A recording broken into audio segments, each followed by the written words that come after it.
మైలార్దేవపల్లి పడ్డదా ఇక్కడ వివిధ రాష్ట్రాల నుంచి డిఫరెంట్ పీపుల్ లేబర్ వర్క్ కోసం వస్తున్నారు.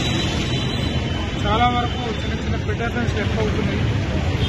ముఖ్యంగా దొంగతనాలు అవుతున్నాయి. మరియు ఈ కల్తీ అడల్టరీకి సంబంధించినటువంటి చిన్న చిన్న కంపెనీల్లో లేబుల్స్ మిస్యూజ్ చేయడం, కాపీరైట్ యాక్ట్ కేసులు అవుతున్నాయి ఎక్కువగా. సో ఈ జనంలో విజిబుల్ పోలీసింగ్ ఉండాలనే ఉద్దేశంతో మా ఉన్నతాధికారుల ఆదేశం ప్రకారం ఈరోజు మా జోనల్ ఫోర్స్, మా సిపి గారి ఆఫీస్ నుంచి వచ్చినటువంటి ఏఆర్ ఫోర్స్ మరియు మా డీసీపీ గారు, ఎస్పీ గారి ఆదేశం ప్రకారం ట్రాఫిక్ ఫోర్స్, మేము Mylardevpally police law and order force, ఎస్ఐలు స్టాఫ్ అందరం కలిసి ఈ గడ్డదాన్ మెయిన్ సెంటర్ అయినటువంటి స్వప్న థియేటర్ దగ్గర ఈ వెహికల్ చెకింగ్ చేయడం జరిగింది. కమ్యూనిటీ పీపుల్ తోటి ఇంటరాక్ట్ కావడం జరిగింది. మా ఫోన్ నెంబర్లు కూడా వాళ్ళకి ఎక్స్చేంజ్ చేశాం. ఏదైనా నేరాలు కానీ ఏదైనా జరిగినప్పుడు ప్రజలు, ఎందుకంటే అదర్ స్టేట్ పీపుల్ ఎక్కువ ఉంటారు కాబట్టి ఏదైనా అఫెన్స్ జరిగినప్పుడు అసలు ఎవరిని అప్రోచ్ కావాలా, ఎవరికి చెప్పాలన్న విషయం వాళ్ళకి తెలియదు. సో వాళ్ళని అవేర్నెస్ కల్పించడం కోసం మా ఫోన్ నెంబర్లు ఎక్స్చేంజ్ చేయడం జరిగింది. మరియు వాళ్ళతోటి మేము ఇంటరాక్ట్ అయ్యి కూడా ఈ లోకల్ పరిస్థితులు తెలుసుకోవడం జరిగింది. ఈ షాపులలో prohibited tobacco articles, gutka prohibited ఎవరిని అదర్ స్టేట్ ఉంటే వాటిపైన కూడా నిఘా పెట్టి ఫిస్కింగ్ చేయడం జరిగింది. Triple riding, drunk and drive, public smoking ఇలాంటి కేసులు కూడా నమోదు చేయడం జరిగింది. ఈ డ్రైవ్ ఎప్పుడు కూడా కంటిన్యూ కొనసాగుతూ ఉంటుంది. ఇక్కడ స్థానిక ప్రజలకు ఏమైనా ఇబ్బందులు ఉన్నా, ఏదైనా నేరాలు జరిగినా మాకు ఇంటిమేట్ చేయాల్సిందిగా వాళ్ళని కోరడం జరిగింది. షాప్ నెంబర్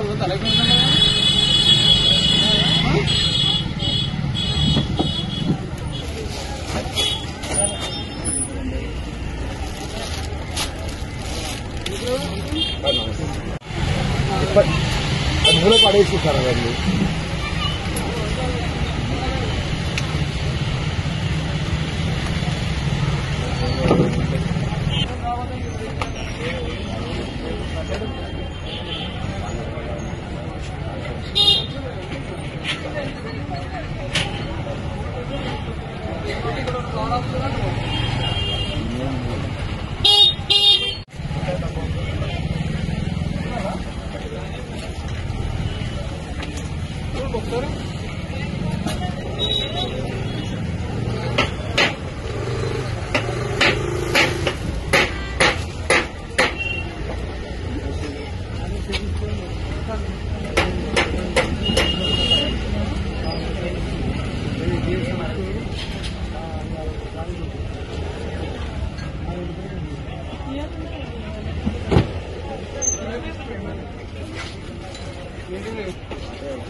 కదా.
Gracias.